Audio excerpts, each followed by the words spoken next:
Good morning and good afternoon, and welcome to our second Armory Live program of 2021. Thank you for joining us. My name is Eliza Osborne, and I'm Deputy Director of the Armory Show. Our Executive Director, Nicole Berry, and I and all of our colleagues look forward to welcoming you in person this fall when the Armory Show will take place at the Javits Center from September 9th through the 12th. In the meantime, though, I'm delighted you've joined us today for what I know will be a lively and interesting talk. The title of today's talk, Exquisite Corpse, refers to a collaborative game played by the Surrealists in which multiple participants composed a phrase or drawing collectively, each working within certain confines but unaware of the preceding or future contributions. One person would draw or write one segment, fold their contribution so it was hidden, pass it along to the next person, and so on until it was complete. The final result was a calculated yet very random composition. Cities can sometimes feel similarly constructed, with many visions executed by even more players. With varying degrees of autonomy, agency, power, and success, they work within one complicit framework. There's no question that this has been a singular and complicated year. The pandemic has been devastating in many ways. At the same time, we've watched both in the art community and in the world a collaborative effort that has been heartening. And I hope that this spirit will stay with us for a long time. We've also an increased understanding of the value and necessity of public space, an eye to the democratization of art within those spaces, and perhaps a rethinking of the collective way of life and our use of cities. A little more than a year into this, it's probably safe to say that we're all a little too familiar with our own personal spaces.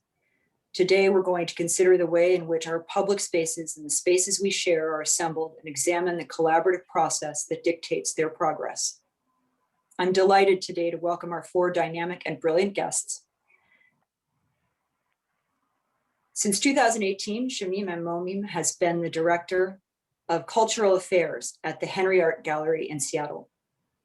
In addition to group exhibitions, which we will touch on today, she has commissioned upcoming exhibitions with Gary Simmons, Math Bass, and Diana Al-Hadid.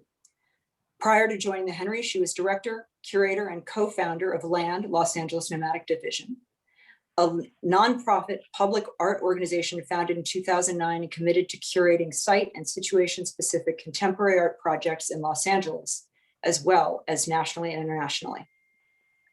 Since its inception, LAND has presented over 150 exhibitions and programs with contemporary artists. Prior to founding LAND, Shamim was associate curator at the Whitney Museum of American Art, where she co-curated the 2004 and 2008 Whitney Biennial exhibitions. For the past year, Tom Finkelpearl has worked as a consultant to the Andrew W. Mellon Foundation, advising on their funding priorities in New York City. Concurrently, he's begun a book on progressive cultural policy. Until 2020, Tom served as the commissioner of the New York City Department of Cultural Affairs, where he oversaw city funding for nonprofit art organizations across the 5 boroughs and directed the cultural policy for the city of New York. Prior to that, he was for 12 years the executive director of the Queens Museum, where he oversaw an expansion that doubled the museum's size. He has also held positions at PS1 Contemporary Art Center, working on their merger with MoMA, and served as director of the Department of Cultural Affairs Percent for Art program. He's published 2 books, Dialogues in Public Art, which I have really enjoyed reading, and What We Made, Conversations on Art and Social Cooperation. Fred Fisher is the founding partner of Frederick Fisher and Partners, an architecture firm based in Los Angeles and with offices in New York. Among other things, he is responsible for the brilliant design that you will all see at the Armory Show this year. We have a gorgeous space that I know is going to be a pleasure to see art in, and so we're thankful to you for that. Among many other projects, which include PS1, the Annenberg Community Beach House, the Natural History Museum of Los Angeles County, the Crossroads School for Arts and Sciences, the Colby Museum of Art, Colby College Museum of Art, many galleries, including Mark Selwyn Fine Art and LA Louvre, the City of Santa Monica Public Services Building, the Armenian American Museum, and the Vassar Inn and Institute for the Liberal Arts. He is the recipient of the AIA Los Angeles Gold Medal and the 2008 Franklin D. Israel Rome Prize in Architecture. As founder of FF&P, he directs a practice that prides itself on architecture that is responsive, realistic, responsible, and revelatory. He has served as chairman of the Environmental Design Department at Otis College of Art and Design and is currently chairman of the Board of Governors. Fred is also a board member of the UCLA School of the Arts. And finally, Allan Schwartzman is founder and principal of Schwartzman Associates, an art advisory firm based in New York City. Known as a tastemaker and an authority on the market for contemporary art, Allan is also an independent curator and serves as creative director and chief curator in the formation and ongoing evolution of Instituto Imotim, a contemporary art park set within a 5,000-acre botanical garden in Brazil. His work also includes conceiving of and executing legacy and market development strategies for artists and artists' estates and foundations, creating and overseeing comprehensive cultural development plans for civic projects in their municipalities seeking integration of art within their initiatives, and supporting private individuals and family foundations in major gifts of their collection in alignment with their patronage of established museums, as well as in the formation of private museums.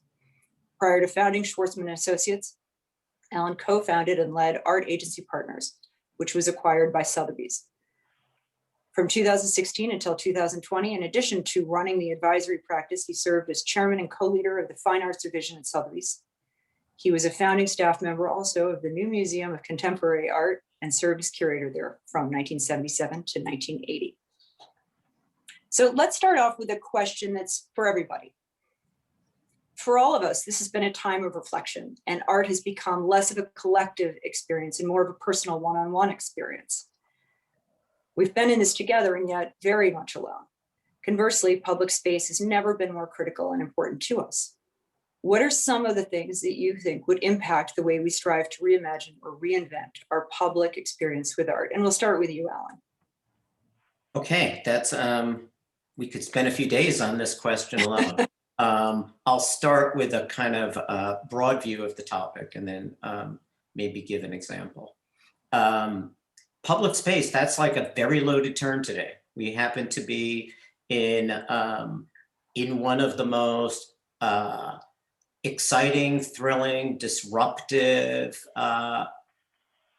in all likelihood, highly transformative moments within history, certainly of this nation and throughout the world.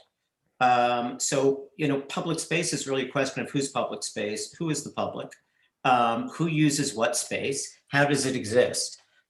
We've seen within this country in recent years a heightened sense of tension between various publics and their space, probably most visible in the oftentimes controversial removal or remaining or continuation of the presence of monuments to so-called leaders or heroes of the Confederacy. Public space has been particularly loaded issue in this last year or so through COVID, where there are those people who, we're in the middle of a pandemic where the idea of being in public space can be truly threatening. And then there are other parts of the population spread throughout this country and other parts of the world, but I think more in this country, who see, who act in opposite ways and demand their right to be present publicly in the way that they want. And it somehow has become a politicized issue rather than a health issue. The Black Lives Matter movement has triggered extraordinary shifts of awareness and focus in terms of public space and public presence, and what that means, what that implies, and that impacts, in fact, thousands of years of history. So we're really on the front line of redefining public space. Certainly within the art field, the museum has been the realm in which which has been most challenged in this time. And it is specifically about who is your public? What does that mean? How do you serve your public? How do you address your public? What is your role for your public as a public institution? So I think we're at a remarkable period of a turning point, which could equally be thrilling and threatening, but will no doubt be transformative. And so issues of the right to free speech versus issues of safety and privacy, I think, are going to be extremely challenged. And I'll just bring in before passing this on, bring up one instance in which I think a relationship between art and public experience could be dramatically transformed in this city, in New York. And it goes back to an element of the master plan for the reconstruction of various parts of the Metropolitan Museum. I don't know if they still plan on going forward with this part of it, and or when that might be. But the very idea of opening the museum to the park, which sounds like a very simple gesture, is a massive gesture in terms of speaking of who is our public and where do they belong within this museum. Thus far, we enter the museum rising up several tiers of steps on Fifth Avenue in the face of the most exclusive real estate in the city. And the idea of opening it to the park, which has always been a symbol of the public in the middle of the city in a way that doesn't exist in many cities, I think is such an extraordinary notion that creates a much more level access point to what the museum is and how it functions within society. Indeed, so true. Shamim, would you care to jump in? Sure, of course. So I think, within the discourse around public art, words that come up a lot are community, collectivity, that kind of interaction, accessibility, which was clearly important previously, but I would say in this moment, it's become utterly clear that the notion of community and the connection between people and groups of people has become essential to our survival, to our human interaction. I think that has been really foregrounded by the fact that we can't have it. So as always, take something away and find out its importance. So for me, I was thinking about it a bit more specifically with respect to developing public artwork, or how one approaches the development of public artwork, or art in the public realm, I prefer to say.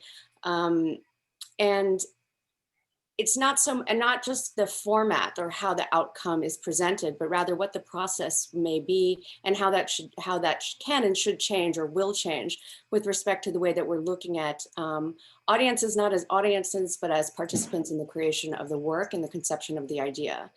So it really runs the gamut of thinking about the communities and the sites for what they want and what they need, and not kind of what we can do for them or what we can place upon them. I think that's really become a much more present consideration. Again, I think something we've said before, but are truly digging into what that means and how we enact that. Like, what are the changes to process and procedure, how you develop an idea with an artist. We can go into this later in some of the questions, but that is a real balance and a kind of tug of war between, or not necessarily tug of war, but a balance for sure between vision and intent, and how that works or can work potentially seamlessly or in concert with the needs of and the desires of the community and the site. So there's a lot of balancing act and greater considerations of equity, really, of what determines the outcome of a public art project that I think we'll see very present moving forward. It's something I see in the conversations that we're having. I'll just mention one thing that we're working on here. We've developed a kind of ongoing cohort among all various cultural organizations here in Seattle since last June, where we've just been meeting every 2 weeks to discuss exactly these concerns, as many of us have pivoted to working more in the public realm while all of our institutions and organizations were closed. And a lot of that also has to do with sharing resources. And I don't just mean material resources, but conceptual ones, and how we can work together to create stronger and more appropriate or more attendant works and interventions into the community that actually are productive and developed in response to those conversations in that discourse. So I think it really comes from, it's kind of both sides and all sides of collectivity. So I'll leave it there because we could go on with that for a long time, but let somebody else. And I know there are a couple of things we're going to go back to, but Tom, will you? Sure, thank you. So in listening to what you guys were saying, I was thinking about this question of the site for public art. And one of the things that we did when I was commissioner was we started a new program, which is called the Public Artist in Residence. And the site of the public art residency was city agencies. So you have an artist who's in residence at agency. One of the artists in residence this year is at the Human Rights Commission. The Human Rights Commission is the part of city government that prosecutes hate crimes. So this artist, whose name is Amanda Bingbodi Pakia, she started working on a campaign to fight against anti-Asian violence and hate crimes. And it started at a subway station in Brooklyn. The entire subway station was filled with these images. And these images are sort of positive images with slogans on them. The slogans are things like, "I'm not your scapegoat." This then spread out into the city, into bus shelters. And there was a photo editor from Time magazine saw one of them and actually put one of those images on the front cover of Time magazine this week in response to the killings in Atlanta. The artist's actually from Atlanta.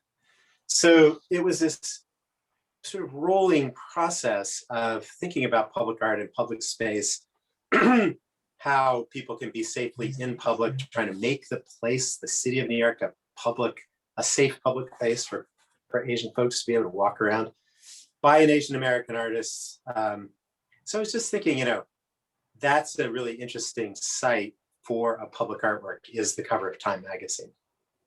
And that we have to think carefully about the kinds of sites and the kinds of meaning that can be obtained in different kinds of public art projects. So I just wanted to give that one example. Thank you. Fred? Well, it's a double-edged sword going last because, first of all, a lot of good stuff has been said already, so that's covered. And on the other side, that there's a lot of food for thought. And so the issues that have been mentioned already this morning, which I think are extremely relevant, even going straight to your title of the Exquisite Corpse. There's an important text in urban design by Kevin Lynch called Collage City. And those of us of a certain generation, that was like a fundamental textbook. But the city is a surreal site inherently. And that's one of the things that as someone who made the transition, I wanted to be an artist, but I realized it's too hard. So I wanted to do something easier, which is architecture, because it's more finite and you have problems and you have sites to deal with, unlike art, which can be anything. So, but what I was interested in when I was studying art was surrealism, and to me it was actually an easy translation to architecture, because architecture is in and of itself a surrealist object as an assemblage of disjointed pieces, and the work of architecture goes into the city or into the environment, which is also an inherently surrealistic act. There's nothing cohesive about a piece of architecture and its environment. So this pandemic has coincided with a tidal wave, let's say much needed, of the equity, diversity, and inclusion consciousness. And I think that's in the process of making things, making artworks or making buildings. There is a rapidly expanding sense of joint governance, is that people expect to be involved in decision making and not just told what the decision is. And that is probably the right thing. At the same time, it poses some real challenges and some paradoxes. How does a broad participation affect the, let's say, the curatorial process? So we're, sitting here with curators, and there are, not only are there challenging examples such as the Confederate memorials that we're struggling with, like who decided about those and why do they get to stay in the cities or not? And on the other hand, there are just transcendently successful ones. In Los Angeles, the piece that Michael Govan personally just decided to do, he acquired a Chris Burden piece called Urban Light, which is a bunch of street lights. And this is Chris Burden that he's like the most challenging artist of his time. He had himself shot. He was, he did some unspeakable things, and yet he created, not for any particular site, but just literally in his backyard in Topanga Canyon, he assembled all these old streetlights, and Michael Govan brought it to fruition. So basically there's these two people, an artist and a curator, who figured out how to bring this vision of the artist into the public realm, get it paid for, and it is now the icon of Los Angeles. It is the most celebrated, Instagram, every quinceañera, engagement, it is the most delightful, publicly, universally embraced artwork in the city. There was no public process in that. So it to me is, this is an ongoing challenge, and this interruption of the pandemic, I think, has all given us and given everybody a chance to rethink what is the reset going to be. It's going to take time to figure that out, but that's one of the resets which is going on. Is, I think, that dialogue between singular vision, the artistic vision and the curatorial vision, and a participatory vision, and a participatory process. And everybody knows that even though sometimes group decisions are the best decisions, they're also the hardest to achieve any kind of consensus in. But thank you all, the great answers. I just going to somebody who is making decisions then around exhibitions, I'd like to talk a little, Shamim, about your recent exhibitions that took place during the pandemic, Set in Motion and Free Them All, Portraits from La Resistencia. I love that you found a way to turn the city into exhibition space when the pandemic forced the museum's doors to close. Can you tell us about that, about the public programming that took place during the exhibitions? And also, now that the museum is reopened, are there lessons that you're bringing forward into planning your upcoming exhibitions? So what percentage of works can and would be public art or art in the public realm? And since some of the resources you pulled into play, so the bus spaces that you were using, et cetera, they may not be available for this again. So how do you then pivot and keep finding new ways to expand what you're doing? Thank you. I'm going to try to do that succinctly because that was a lot of questions, but quickly, Set in Motion is the bus project that you were referring to, just for everyone to be situated within that. And we commissioned 10 artists in the Pacific Northwest and beyond to create images, artworks for the King County bus system. And they were traveling around the city, essentially a kind of a group exhibition at large for 3 months, over 100 buses as it turned out. And one could track them of their own accord. Of course, you could follow it online as much as you like. But really, one of the interesting things I was going to talk about the process, and it makes a lot more sense thinking about what Fred just said. We were trying out, it felt really important to us in that moment, and thinking about social justice and the change and thoughtfulness that was happening in the protests, the resistance that was happening out in the world. How could we respond to that with our curatorial process in some way? And I won't say that we came up with the perfect system, but we were actually trying out some of these different balances between a singular vision and a curatorial process there. So the title, Set in Motion, while obviously referring to the actual transitory nature of the buses, was also intended as a way of thinking about what that might mean otherwise. What did you initiate? What did you create? What is starting to happen? What is a movement? What does movement mean? To give artists a bit of an open thematic to respond to what was really on their minds at that moment. But as a curatorial process, what we decided as a team to do was that I would invite 5 of the artists directly from across the country, and the other 5 specifically were to apply through an open call to the Pacific Northwest region specifically.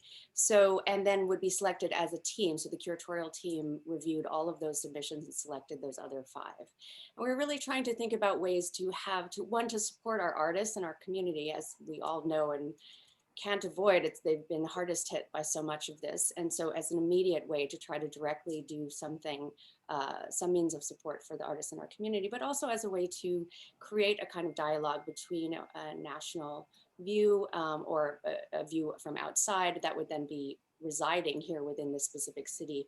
That was a critical part of that process as well. And it did actually collate into an interesting group of work that was connected thematically or had resonant threads that connected throughout, which I credit to the group talking through all of those works together and figuring that out. So so that was one opportunity that came up. And I will say, you asked specifically in one question about working in Seattle in particular.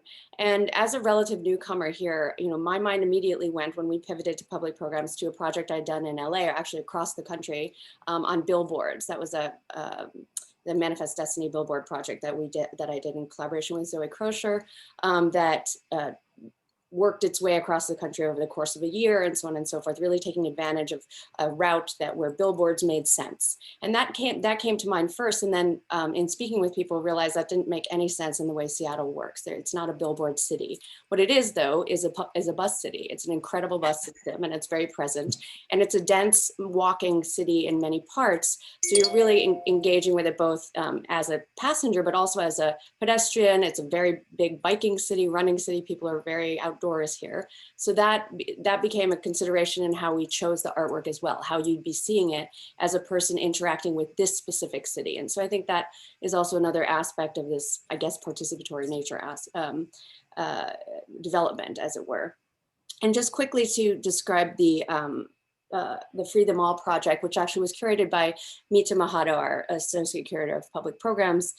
Here, it was in partnership with La Resistencia, as you mentioned, and essentially was the Free Them All campaign was sharing visual and narrative portraits of people detained within the Tacoma ICE Detention Processing Center. So La Resistencia is an activist organization intended to end the detention of immigrants and to stop deportation. So it was really a project that was pulling together a lot of different intentions. And it's actually was on the outside of the Henry itself, of the museum wall itself. And that will be a site that we are now looking to continue as a site for public projects in the public realm. But as far as other aspects, I mean, that really is where I hope that the experience with Landon in Los Angeles and that past 10 years will come to bear. Because the great thing about projects in the public realm is everything can be a site. And so you're never you never run out of them. And like, in fact, one hopes not, our intention at LAN was always never to repeat a singular format or a way of working. So we're looking at, we are continuing to maintain this public projects endeavor. It will be a part of our programmatic planning going forth, sometimes connected with exhibitions in the galleries and sometimes independent or kind of independently conceived projects, and almost always in collaboration with other organizations. That's really a critical node of what, and I don't want to keep repeating myself, but it is very much a part of how we're thinking and pooling our resources, pooling our thoughts and our intentions to really capture the different communities and neighborhoods in the city in that way of interacting with public artwork. So I'll leave it there. There's always so much more to say, but there always is. That's true. And just to those of us who have joined us on Zoom, please feel free throughout this talk to send in your questions, which I forgot to say. We will do a brief question and answer at the end. And we'd love to have your excellent questions. So thank you.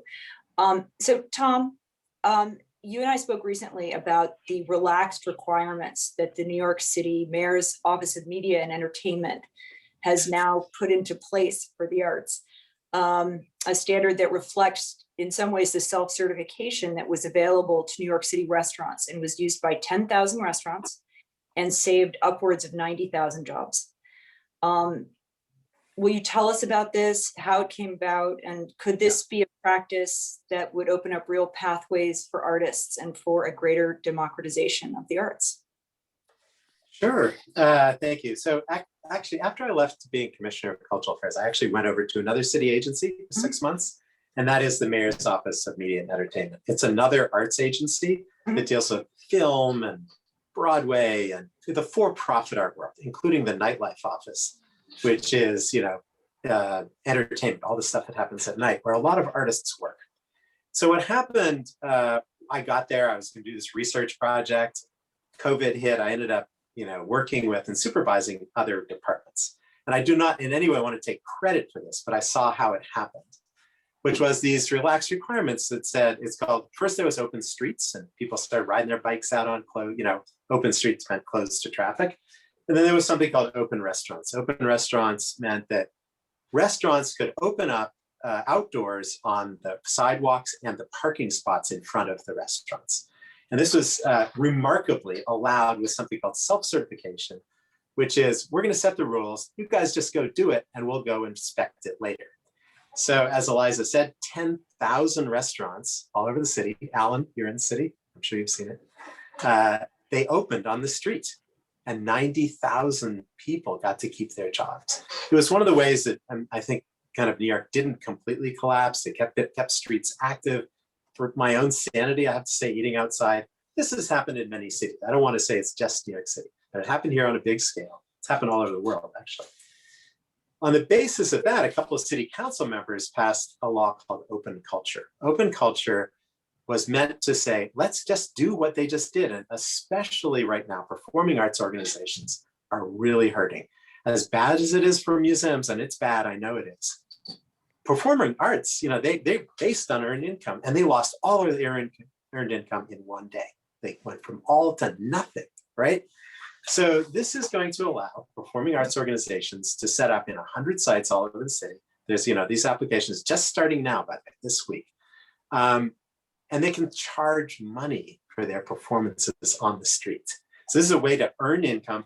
So I'm just thinking about sort of what could that mean for public space? If we had just arts and culture on every corner, like we have restaurants on every corner, it could be an amazing transformative moment for the way people interact with culture. And I'll just give one more example of a COVID-related thing that's brought the arts into a different, which is there was in the last stimulus bill, not this 1.9 trillion, the previous one, there was a provision called Save Our Stages, looking at that same problem with lack of income for performing arts organizations. This is one of the only times you can point to anything these days that was adopted by Republicans and Democrats alike. The bill was sponsored by Senator Corwin from Texas, along with Amy Klobuchar. $15 billion to save performing arts organizations. It's the single largest infusion of arts in money in the history of the United States. It's triple the entire amount of money that the NEA has given out in its whole history, much larger than the WPA. And it's that big because it crossed all these boundaries. It's for-profit and nonprofit. I mean, all of us are in the visual arts, but some of our most profound artistic experiences, we must admit, are concerts, like pop. It could be a pop concert, could be a rap concert, it could be the symphony. All those things that have been profoundly important in my life, I'd say, or the opera, right?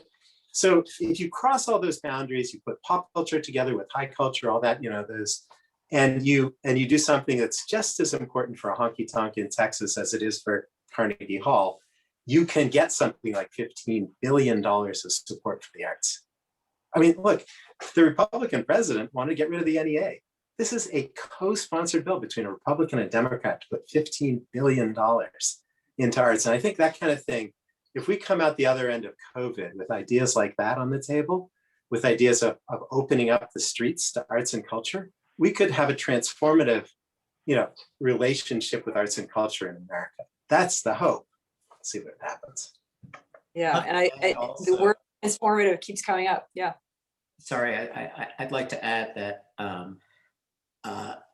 through most of this period of COVID, I have so many friends, more of them artists than not, who have lived in total isolation in the city, oftentimes in a building where only 1 or 2 people were in residence. And they were pretty close to going crazy. And some kind of did go over the edge at certain moments, which is totally understandable.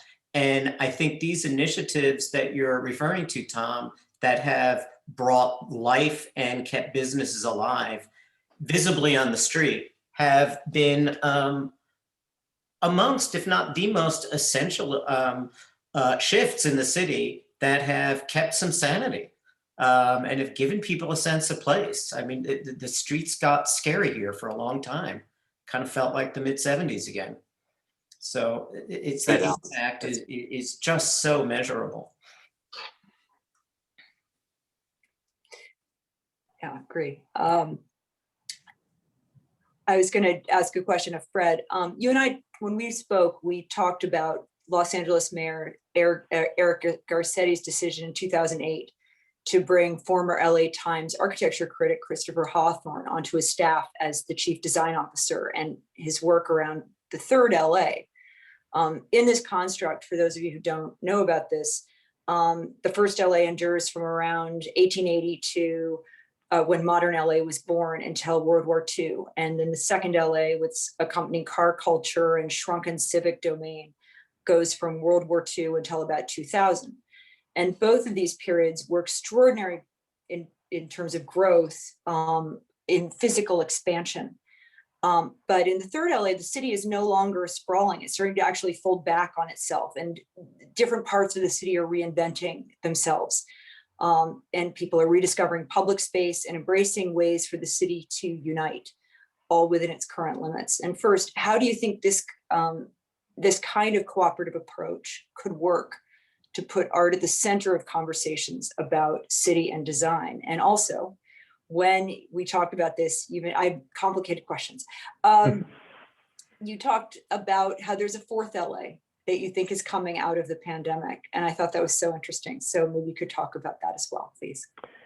Okay, well, I'll take a crack at that. There's the notion of the city folding back on itself is, I think, in part driven by Los Angeles has always seemed to be like infinitely large. There's just enough land to grow forever. And the corollary to that is actually it takes time to get from one place to another, and people are not willing to invest that kind of time anymore. So the city is densifying, and which is good news, because it puts more people within easy access of each other. And parts of town which were, like, if you know Los Angeles, Culver City, which is kind of like nowheres. But now it's actually right in the center of the city, and there are high rises being built in Culver City. It's mind-boggling. And the arteries are now densifying substantially, with, instead of one-story mini malls, of which the city is so well known, that there are 6-story residential above commercial on transportation corridors. So that's a very hopeful sign. And the pandemic has, driven a lot of people home out of their workplaces, and so I don't think that is going to entirely revert to where it was, and so that the working population is going to be more distributed throughout the city rather than concentrating in the traditional employment centers. One of the big internet companies, I'm not sure, maybe Google, has kind of suspended the back to work, said we're not going to go back to work indefinitely. But the notion of what that does in terms of bringing art into the city, and Christopher Hawthorne and Eric Garcetti's initiatives, just having a chief design officer was a great innovation for the city, which has been notorious for lack of planning, almost like Houston. It's like anything goes. Basically, if you've got the money, go and do your thing. And one of the initiatives that Christopher Hawthorne has started is called Civic Memory. And that is a reconsideration of how monuments are put into the city, who gets to choose, how that process goes, and what might they be, what things have we purposefully forgotten about that we need to remember, and what things are being celebrated that maybe we should not celebrate so much. And so that report, which I'm on the committee that's producing that report, is coming out. Of course, a large part of it is going to be about participation and this change of who gets to initiate and curate what this memory is in the city. And there are a couple of approaches. Interestingly, the Jim Crow Confederate monuments, that stuff didn't just happen right after the Civil War to remember the veterans and those that died in the war. It was almost an explicit Jim Crow era reaction to the Reconstruction era, and it was promoted by some groups of Confederate widows and other groups as a really explicit political act of essentially rolling back Reconstruction. So I'm going to jump around a little bit because there's some points that have been made that I wanted to touch on, and one which you and I talked about, Eliza, is how the biennales, bringing this back to art, how biennales have allowed the rethinking of cities. And they went from, the Venice Biennale and the Carnegie International in Pittsburgh as the two founding biennales, triennales, to now there is something like 300 around the world. And I've been to some of these, and they are really a marvelous opportunity to understand and have a very multi-voiced rethinking of a city, as well as just individual expression, which has nothing to do with the city. The curators have, to a greater and greater degree, used the city itself as the artistic framework. And for example, I went to the Istanbul Biennale and went to places in Istanbul that truly no tourist would ever go to. and to really, understanding, quote unquote, the real city. And I think as an architecture and a person that works in that realm, it was extra interesting. But the city itself is such a rich realm of meaning that I think artists love, curators love to take it on as a subject. And I think it's odd that Los Angeles, there's never been a biennale that's kind of taken hold here. There's been a few, efforts that lasted a couple of iterations. I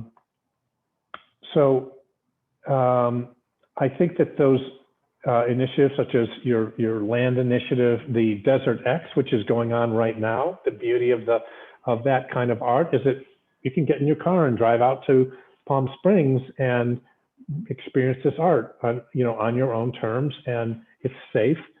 And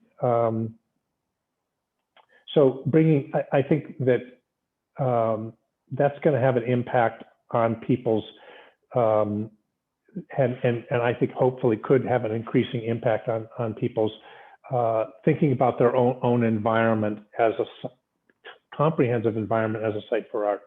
And the other LA that I mentioned to Eliza was one, we all have been thinking probably way too much about this, but we all are spending quite a lot of time on Zoom, and resenting it in certain ways. And I've tried to kind of force myself to look at the glass half full side, and the access of us looking into each other's living rooms or whatever is I think brought an intimacy that was actually hard to get. I mean, I've known Tom for a long time, but I've never been in his house, and now I have. And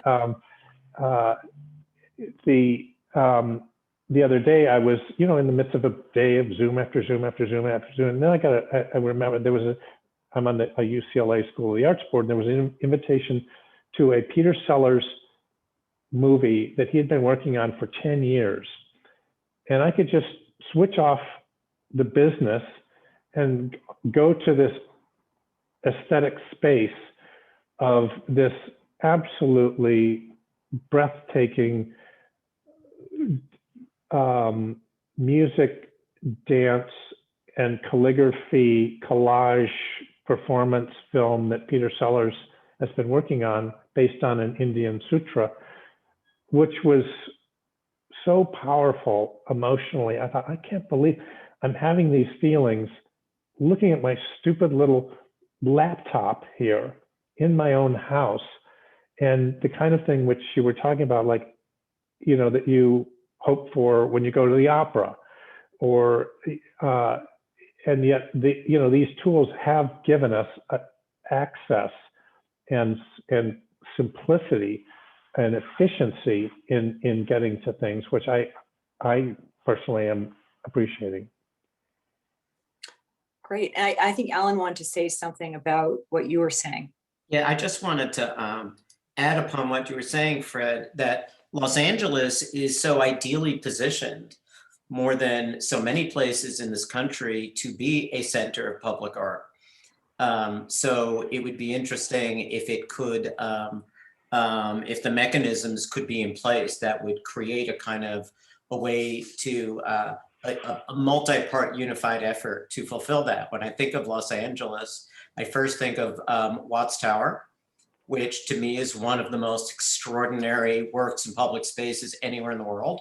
And it got totally reinvented in the public eye in the 60s during the riots as a symbol of the area.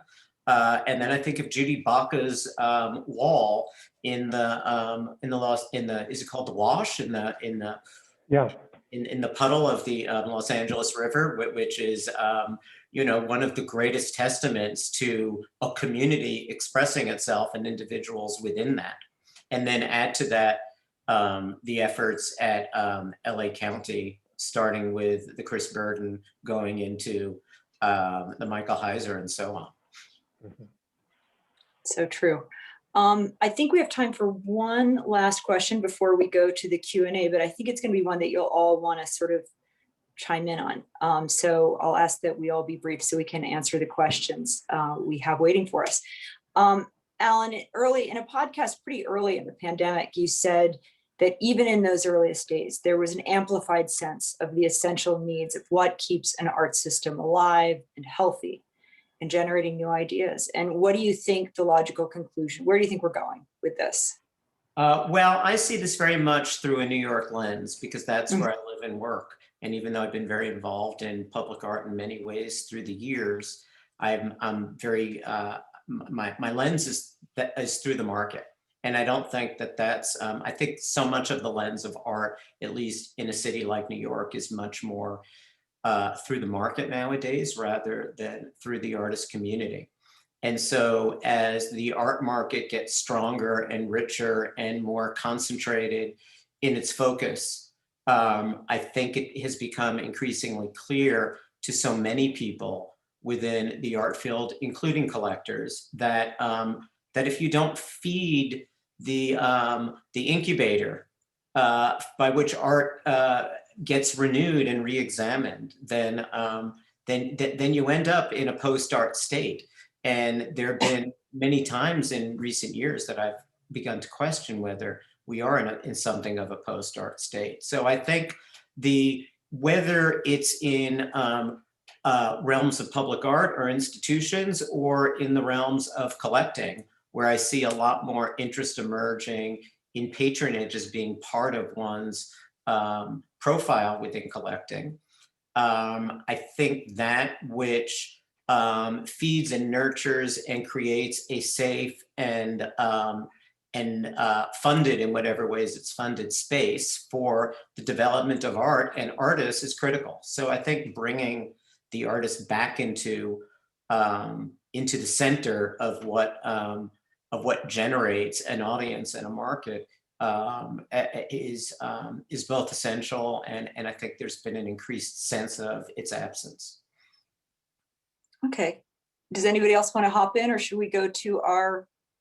Can I respond to that just a little bit? Of course. I'm actually really thrilled to hear that that's your view on it from the market side and collectors, because for me, what I see is what I think is a cyclical process with art and artists, always obviously individualized each time, but again, artists and people who want to support them coming back to this kind of intimate personal community practice and discourse, and how working together in that way is going to create a larger sort of public presence, supporting one another. I would point out an artist-driven organization like For Freedoms or the Wide Awakes, which is kind of the more is connected, but a very present version of that, which is national, extraordinarily collaborative, again, artist-driven, has multiple different prongs, different ways of interacting with it, whether it's from town hall meetings, online social activism, billboards, other kinds of artwork that is disseminated broadly throughout, that all of the artists participating in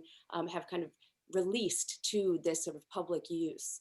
And so to me, that, and I feel that that has happened like over time, that there's been this kind of cyclical return to the importance of that and the critical nature of that collective brain trust in the artist community. And with the idea that the market or those involved directly in the market might see that and understand the necessity to support that, that development, that gives me hope, I guess, optimism, something to that effect. I would add very briefly to what you're saying there, that proactively 3 collectors that I've worked with for many years reached out to me somewhere between 6 and 10 months ago and said, we want to fundamentally rethink how we collect and where our charitable giving connects to our interest in art.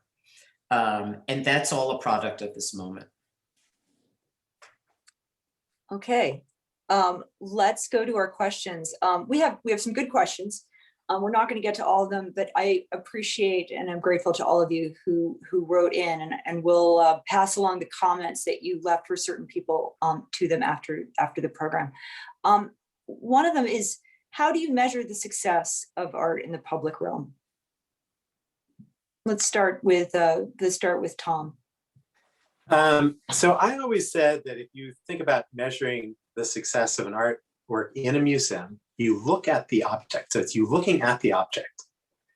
If you are looking in the public realm, you should look from the object towards the public. Like, how is the public reacting? What kind of public response is it getting? That's the success or failure, I think, of a public art, not looking within the frame, right? Within the frame is that aesthetic experience that is characteristic of a gallery or a museum. The frame of the city or the frame of the public is what you should look at for public art. That's the simplest thing I could say. Or you could read my book, which is 500 pages long. Yeah, and I do want you to sign mine at some point. So terrific. Do any of you others have some thoughts? Or I would simply add to that amongst my favorite and I think most successful public works are the Vietnam Memorial, the AIDS quilt, many works that Doris Salcedo has made, especially Shibboleth in the Turbine Hall at the Tate. And every one of these is in a sense an anti-monumental monument that in which the collective experience is so central to the experience of what it is. And just speaking about one of them, the Vietnam Memorial, was such a controversial concept initially. The veterans groups mostly wanted figurative sculpture because that's what they knew a monument to be. And against the objections of huge portions of the veteran community, they went forward with this extremely abstract wall of names, which gave so much of a sense of scale to the loss that it created a truly universal kind of experience. And everybody walks by it, you're on a line, you're not looking at each other, you're looking at it, but you also see your reflection in it and the reflection of the people with you. So the experience of it is indeed central to it as a memorial. There was actually a figurative piece added to it, in that process in order to, get buy-in from all the constituencies. But that's a phenomenal example of how the artist can actually bend the consciousness of the population, where most people thought this is terrible, and yet now it's been universally embraced and celebrated. And I might add that it never would have happened if there hadn't been one or two people, in one case a veteran, in another case a politician, who were so committed to this that they led it and drove it through. Yep. And there's Tom's book does look at this pretty closely. It's really interesting. So I would say that a lot of what we're asked to measure in terms of success is numerical. I'm sure we've all encountered this, the desire for metrics around absolutely everything that is done in the public realm, which I feel like is a somewhat useless model at the end of the day in terms of assessing success. Because to your point, in terms of this bending consciousness possibility that can come out of so much artwork, and the fact that so many artists are working in formats that aren't about monumentality or even something that feels monumental, such as the monuments that you referred to, but more private, intimate interventions and endeavors that are more about systemic presence and dispersed activity, which is not measurable in this kind of millions of eyes kind of way, but rather around the bending of consciousness, the transformation of vision of individuals in their day-to-day moment where they would not have otherwise expected it. And so that measurement, so to speak, has always been the one that we at Land, and I hope, in general going forward, I always go back to, that it is really about, of course, I would love that everybody saw every project, but if it were 5 people who were truly changed by it, that would be better than 1 million who barely looked at it. I think I saw so that as New Yorkers, you had one of the great examples, I think, of the confluence of the singular and the inclusive participation in Christo's Gates in Central Park, and a singular artist vision, and yet an essential part of his artwork was the process, the political process, which often took many years of getting those things done. That one and something. I did not prompt him, Allan. I know that was, something we talked about too. To me, that's actually a remarkable example in that I don't know beyond the Statue of Liberty what you can create in New York City that can have that can proliferate the public conscience as a kind of presence throughout the city. And somehow the gates, it kind of drew together this communal experience of the park, and it created an intimacy to a scale of the infinite. It was quite extraordinary in that regard. At the same time, the cost of it, which now probably doesn't sound like a huge budget, I think it was like around 23 million, was like an extraordinary amount of money. And so at the same time that it was this amazing experience, it also led me to question what else could be achieved with that money. Well, congratulations if you don't think $23 million sounds like a lot. Just one last question, I think, and we're going to run a few minutes over, but we're getting so many questions. So we'll just go to this last one, and then I'm afraid we'll have to close. But thank you all for your good questions, and to all of you for your great answers. How do we leverage the talents of upcoming artists so that their work, upcoming artists without permission, for example, graffiti artists or pop-up performers? I mean, how do we encourage these people actively to go out and bring it? I think one of the beauties and strengths of graffiti is that it never needed to be encouraged. It needed to be expressed. And it was a very powerful way for voiceless people to be present in a city and to move through it. So I don't know that in particular needs to be fed, but I think the whole notion of an artist as essential to a society must be fed. Well, and I think Tom answered, this earlier a little bit with the idea that now people really do have the ability to, kind of get permitted and sort of do these things broadly and publicly. I think that's a little bit different. That's really for organizations. Okay. I mean, I think one of the things I would say with graffiti and sort of unsanctioned art is, part of it's unsanctioned. And I think maybe sort of lowering the penalties, like not, criminalizing that. But at the same time, when I've seen they've set up something in Coney Island, a bunch of graffiti artists came and it was all permissional and it kind of lost its power and it wasn't that interesting. So I think it, just like tell the law enforcement, loosen up a bit. Let's not ruin people's lives for expressing themselves in public. But if you make it into something where you say, these are the sites you can do, and these are sites you can't, then it's going to lose some of its power of choice by the artist, which is one of the things I think Allan is saying, is that this was people taking, art into their own hands and choosing where they were going to, not with permission of the powers that be. Okay. Thank you so much for participating today and for working with me beforehand. I have to say, I had so much fun watching webinars you've participated in, reading your books and articles, and it's really been a pleasure getting to know all of you a little better. And I'm sure it's been a pleasure for everybody who's joined us in this talk. So thank you all very, very much. We look forward to seeing you in September at the Javits Center at the Armory Show. And in the meantime, thank you all very, very much. Thanks a lot. you. That was great. Thank you, Eliza. Bye. Thanks, Good to see you. Bye all.